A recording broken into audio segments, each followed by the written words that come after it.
నేను daily videos పెడుతున్నప్పుడు దాని కింద ఎక్కువగా వచ్చేటటువంటి కామెంట్ ఒకటుంటది. అదేంటి ఎన్ఆర్ఐస్ ఇండియాకొస్తే బావుంటది కదా! ఇండియాకొస్తే ఇండియా చాలా వరకు డెవలప్ అవుతది. ఇండియాని డెవలప్ చేసిన వాళ్ళవుతారు కదా! ఎందుకసలు ఎన్ఆర్ఐస్ ఇండియాకి రావడానికి ఇష్టపడట్లేరు అని జెప్పేసి, ఇలా చాలా రకాల కామెంట్స్ వస్తుంటది. అందులో మోస్ట్‌లీ ఏంటంటే ఎన్ఆర్ఐస్ ఇండియాకొస్తే బావుంటది కదా! ఎందుకు వేరే దేశాలకి వెళ్ళడము, ఇండియా కూడా చాలా వరకు జీడీపీలో గ్రోత్ అవుతుంది. ఇండియా కూడా చాలా వరకు డెవలప్ అవుతుంది. సో, ఇండియాకొచ్చేస్తేనే బావుంటది అని చెప్పి. సో, ఈరోజు మన కంటెంట్ అదే. Almost NRIs. ఎన్ఆర్ఐస్ అంటే నాట్ ఓన్లీ ఇన్ యూఎస్ఏ వేరే ఏ ఇతర దేశాలలో ఉన్న వాళ్ళైనా కూడా. అది కెనడా కానియండి, యూకే కావచ్చు, యూఏఈ కంట్రీస్. సో, ఇలా అందరూ కూడా ఇండియాకొస్తే ఇండియాకి జరిగేటటువంటి పాజిటివ్స్ ఏముంటాయి, నెగెటివ్స్ ఏముంటాయి అని చెప్పేసి ఈ వీడియోలో షేర్ చేద్దాం అనుకుంటున్నా. సో, ఇంకెవరైనా కొత్తగా మన ఛానెల్‌ని చూస్తున్నట్లయితే తప్పకుండా సబ్స్క్రైబ్ చేసుకోండి. వీడియోకైతే లైక్ చేయండి. ఎవరికైనా యూజ్ అవుతదనుకుంటే షేర్ చేయండి. చాలామంది వీడియోస్ చూస్తున్నారు. బట్ సబ్స్క్రైబ్ చేసుకోవట్లేదు. అట్‌లీస్ట్ మనం ఈ ఇయర్ అయినా కూడా 1,00,000 సబ్స్క్రైబర్స్ అవుతాం. సో, తప్పకుండా సబ్స్క్రైబ్ చేసుకోండి. లైక్ చేయడం వల్ల వీడియోస్ కొంచెం ఎక్కువ మందికి రీచ్ అవుతది కాబట్టి లైక్ చేసి వీడియో చూడడం అయితే స్టార్ట్ చేయండి. సరే ఇంక మనం టాపిక్‌లోకెళ్దాం. ఆల్‌మోస్ట్ ఎన్ఆర్ఐస్ అంటే వేరే ఇతర దేశాలలో ఉన్న వాళ్ళందరూ కూడా డేటా ప్రకారం చూస్తే 33,000,000 వరకు ఉన్నారు.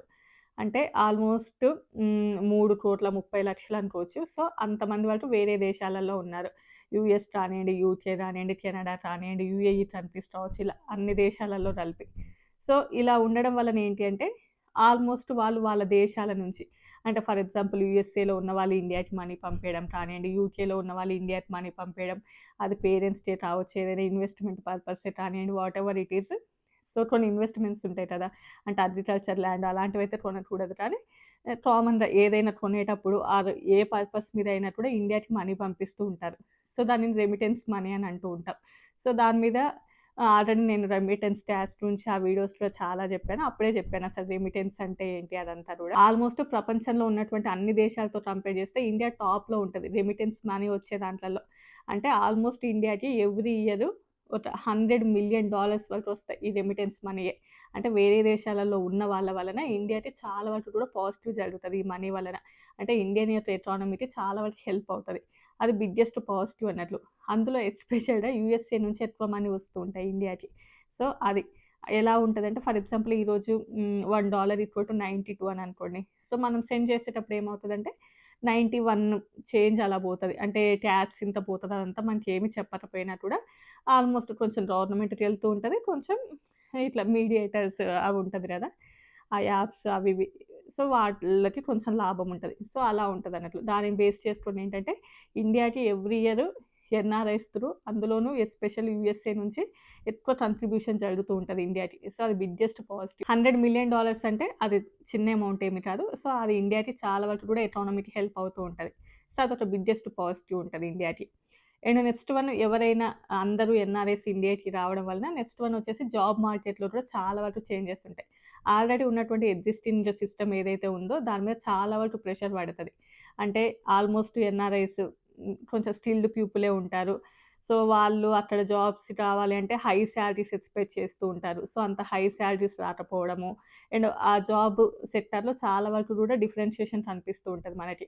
అది బిగ్గెస్ట్ నెగెటివ్ ఇంపాక్ట్ పడతదన్నట్లు ఇండియాలో. అండ్ హై పేయింగ్ రోల్స్‌కి కాంపిటీషన్ ఏర్పడడము, అండ్ అన్‌ఎంప్లాయ్‌మెంట్ కనిపిస్తూ ఉంటది. అండ్ యావరేజ్ సాలరీ అనేది డ్రాప్ డౌన్ అవుతూ ఉంటది. ఇలా చాలా వరకు కూడా జాబ్ మార్కెట్ లోపల ఒక అన్‌సర్టెనిటీ, ఒక నెగెటివ్ ఇంపాక్ట్ కనిపిస్తూ ఉంటది. అండ్ నెక్స్ట్ వన్ వచ్చేసి రిసోర్సెస్ విషయంలో కూడా. అంటే ఐ మీన్ వాటర్ కానియండి, అండ్ ఏవైతే మెయిన్ టైర్ 1 సిటీస్ ఏవైతే ఉంటాయో వాటరు, ఎయిర్ పొల్యూషన్ అండ్ ఇలాంటివి కూడా మనం ఇంకెక్కువగా చూస్తూ ఉంటాం. అండ్ ఏవైతే హౌసింగ్ ఉంటదో హౌసింగ్ మార్కెట్‌లో కూడా చాలా వరకు ఇంపాక్ట్ అనిపిస్తూ ఉంటది. అండ్ మెయిన్‌గా మెడికల్ సిస్టమ్ కానియండి, లేకపోతే ఇంటర్నేషనల్ స్కూలింగ్ కావచ్చు, అండ్ హౌస్ మార్కెట్ కానియండి, వీటి యొక్క లెవెల్స్ చాలా వరకు పెరిగిపోతాయి. అంటే అందరూ ఎన్ఆర్ఐస్ అంతా ఇండియాకొస్తే వీటిని చాలా వరకు నార్మల్ వాళ్ళు ఎఫర్ట్ చేయడం ఇంకా కష్టంగా ఉంటది. ఇప్పుడున్న దాంతో పోలిస్తే ఇంకా కొంచెం ఓవర్ ప్రెషర్ అనేది ఉంటది. సో, అది కూడా ఇండియాకి ఏంటంటే చాలా వరకు నెగెటివ్ ఇంపాక్ట్. ఇంకా హౌసింగ్‌లో కానియండి, ఇంటర్నేషనల్ స్కూల్స్ కావచ్చు, అండ్ మెడికల్ సెక్టార్ కానియండి, వీటన్నిటిలో కూడా ఎక్కువ ఇన్‌ఫ్లేషన్ చూస్తాం. మెయిన్ ఈ సెక్టార్స్ లోపల ఎక్కువ ఇన్‌ఫ్లేషన్ చూస్తాం. అది ఇండియాకి అంత బావుండదన్నట్లు. అది కూడా కొంచెం నెగెటివ్. అండ్ నెక్స్ట్ వన్ వచ్చేసి గ్లోబల్ కాన్సిక్వెన్సెస్ ఏర్పడతాయి. అంటే ఫర్ ఎగ్జాంపుల్ చెప్పాలి అంటే ఆల్మోస్ట్ ఇండియా అనేది స్కిల్‌ని పీపుల్ ఎక్కువ వరకు వేరే కంట్రీస్ వస్తూ ఉంటారు. సో, స్కిల్‌ని ఇంపోర్ట్ చేస్తది అని కూడా అనుకోవచ్చు మనం.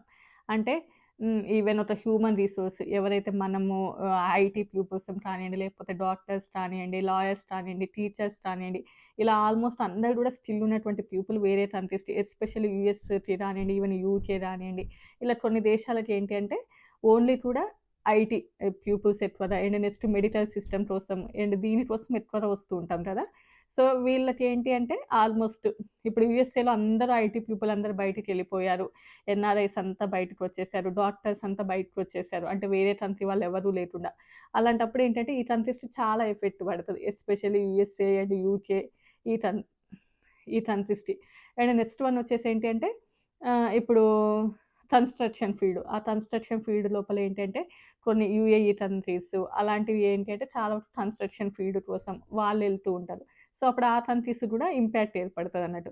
సో, ఇండియాకి ఎలా అయితే ఇంపాక్ట్ ఉంటదో సో, గ్లోబల్ కాన్సిక్వెన్సెస్ ఏర్పడుతూ ఉంటాయి. ఆ కంట్రీస్ లోపల నుంచి అందరూ బయటికి రావడం వల్ల. అది గూడా కొంచెం వేరే కంట్రీస్‌కి గూడా అంత మంచిది రాదు. అండ్ నెక్స్ట్ వన్ వచ్చేసి లాస్ ఆఫ్ సాఫ్ట్ పవర్. అంటే ఆల్మోస్ట్ ట్రేడ్ కానియండి, ఈవెన్ గ్లోబల్ మార్కెట్ కావచ్చు, ఈవెన్ మన కంట్రీని రిప్రజెంట్ చేయడం కానియండి, ఇవన్నీ కూడా వేరే కంట్రీస్ నుంచి ఇండియన్స్ అందరూ కూడా ఇండియాకొచ్చేస్తే, అప్పుడు వాటిని కూడా ఇండియా అనేది లాస్ అవుతూ ఉంటది. సో, ఇలాంటివి కొన్ని ఇండియాకి కూడా మేజర్ ఇంపాక్ట్‌ని ఏర్పడతది. ఎస్పెషల్లీ రెమిటెన్స్ ట్యాక్స్ కానియండి, జాబ్ మార్కెట్‌లో కావచ్చు, ఈవెన్ రిసోర్సెస్ విషయంలోనే కానియండి, ఇలా కొన్ని అందరూ ఎన్ఆర్‌ఐస్ ఇండియా దానికొచ్చేస్తే చాలా వరకు నెగటివిటీ ఈ విషయాలలో ఎస్పెషల్లీ. అండ్ నెక్స్ట్ వన్ పాజిటివ్స్‌కొస్తే ఏంటి అంటే, ఆల్మోస్ట్ ఈ ఇండియా నుంచి ఎక్కువ స్కిల్డ్ పీపుల్ వేరే కంట్రీస్‌కెళ్ళిపోతూ ఉన్నారు కాబట్టి, ఆల్మోస్ట్ ఇప్పుడు యూఎస్ఆర్, యూకే ఇలాంటి చోట్లలో ఎక్కువ మంది స్కిల్డ్ పీపుల్ ఉండడం వలన, వీళ్ళందరూ కూడా ఇండియాకి వచ్చేసారనుకోండి, ఆల్మోస్ట్ ఒక 15 ఇయర్స్, 20 ఇయర్స్, 30 ఇయర్స్ అలా ఈ కంట్రీస్‌లలో ఉన్న వాళ్ళు ఇండియాకి వచ్చినప్పుడు, ఆల్మోస్ట్ కొంచెం వెల్తీగా అంటే కొంచెం ఒక మంచి అమౌంట్ తోటి ఇండియాకి వస్తూ ఉంటారు. కొంచెం మంచి సేవింగ్స్ ఒక గుడ్ అమౌంట్ తోటి ఇండియాకొస్తారు కాబట్టి బిజినెస్‌లు కానియండి, స్టార్టప్ ఇలా ఎన్నో స్టార్ట్ చేస్తూ ఉంటారు కాబట్టి, అది ఇండియాకి కూడా కొంచెం మంచి పాజిటివిటీగానే ఉంటది. అండ్ నెక్స్ట్ వన్ వచ్చేసి ఏంటంటే, ఆల్మోస్ట్ ఇక్కడ ఉన్నటువంటి మంచి మంచి పెద్ద పెద్ద గ్లోబల్ కంపెనీస్‌లలో ఇండియన్స్ వర్క్ చేయడం వలన వీళ్ళందరూ కూడా ఇండియాకి వచ్చేసారు అని అనుకోండి. అప్పుడు ఆల్మోస్ట్ కంపెనీస్ కూడా ఇండియాకి షిఫ్ట్ అవ్వడం. సో, అది కూడా ఇండియాకి చాలా బిగ్గెస్ట్ పాజిటివ్ ఉంటది. అంటే ఆల్మోస్ట్ ఎంప్లాయీస్ అందరూ కూడా అక్కడికి రావడం వలన కంపెనీస్ కూడా షిఫ్ట్ అవుతూ ఉంటాయి. సో, దానికి అది కూడా కొంచెం పాజిటివ్ ఉంటది. బట్ ఓవరాల్‌గా చూస్తే ఏంటంటే డెఫినైట్‌లీ ఒక కంట్రీకి, ఇంకో కంట్రీకి మధ్యన అన్నీ ఉండాలి కాబట్టి ఎవరి అవకాశాన్ని బట్టి వాళ్ళు, ఎవరి అవసరాలను బట్టి వాళ్ళు ఏ కంట్రీ నచ్చితే ఆ కంట్రీని చూజ్ చేస్తూ ఉంటారు. ఈవెన్ ఇప్పుడు ఇండియాలో కూడా వేరే కంట్రీలలో ఉన్న వాళ్ళకంటే ఎక్కువ టాలెంటెడ్ పీపుల్ ఉన్నారు. వాళ్ళకి అవకాశం రాక, లేకపోతే అంత అవసరం లేదు అనుకోవడం. అది కంప్లీట్‌లీ దేర్ పర్సనల్ చాయిస్ అన్నట్టు. సో, వేరే కంట్రీలలో వచ్చేస్తున్నంత మాత్రాన ఇండియాకి ఏదో అన్యాయం చేసినట్లు కాదు. ఎవరి అవకాశాలు, అవసరాలు అండ్ అడ్జస్ట్‌మెంట్‌ని బట్టి వాళ్ళు నచ్చినన్ని రోజులు ఉంటారా? లేకపోతే సెటిల్ అవుతారా? రిటర్న్ వస్తారా? అనేది కంప్లీట్‌లీ దేర్ పర్సనల్ చాయిస్ అన్నట్లు. సో, అన్నిటికి పాజిటివ్స్ ఉంటాయి, నెగెటివ్స్ ఉంటాయి. సో, చాలామంది ఎన్ఆర్‌ఐస్ బయటికెళ్ళిపోవడం వల్ల ఇండియా కూడా కొంచెం పాజిటివిటీ ఉంది కాబట్టి, సో, మీరు అర్థం చేసుకుంటారని అనుకుంటున్నాను. అండ్ నెక్స్ట్ వన్ వచ్చేసి కల్చరల్ షాక్ కూడా. అంటే ఐ మీన్ అది ఇండియాకి ఏమి ఉండదు. బట్ ఎవరైతే ఎన్ఆర్‌ఐస్ రిటర్న్ వస్తారో సో, వాళ్ళకి కొంచెం కల్చరల్ షాక్ ఏర్పడతది డెఫినైట్‌లీ. ఎందుకంటే చాలా వాటిలలో డిఫరెన్స్ ఉంటది. శాలరీస్‌లలో డిఫరెన్స్ ఉంటది.